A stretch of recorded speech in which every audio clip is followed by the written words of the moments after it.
I'm glad you're here today because there's some new statistics out about women. Well, we're always glad that you're here, but especially today because there's some new statistics about women and Alzheimer's. It's grabbing our attention. It says women have double the risk for developing Alzheimer's in their lifetime as men. 1 in 5 women.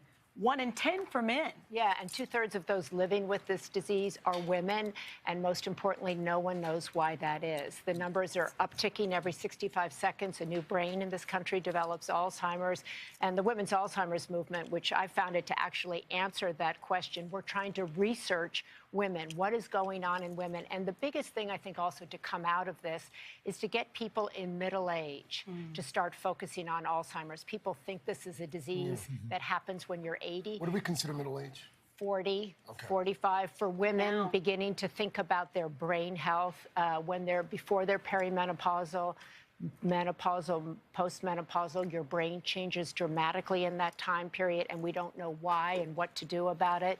But this is, I think, a seismic shift to get people to think about Alzheimer's in their 30s and 40s. Is the medical community, in a way, playing catch-up in a sense that we didn't really focus on this, and now we're trying to catch up as this tsunami of medical issues, brain-wise, are starting to roll in? As your point, tsunami, because we have boomers. We have so many boomers, 10,000 boomers turning 65 every day. And these diseases, not only just Alzheimer's, Parkinson's, and other things, they happen more as we age. And also in the Alzheimer's issue, people were only looking in one place, plaques and tangles. And then when that didn't work out, they started thinking, well, wait a minute, maybe this does happen to women at double the rate. Maybe this is something we should look at people in their 30s and 40s when the brain begins to change. So that's the good news. Right.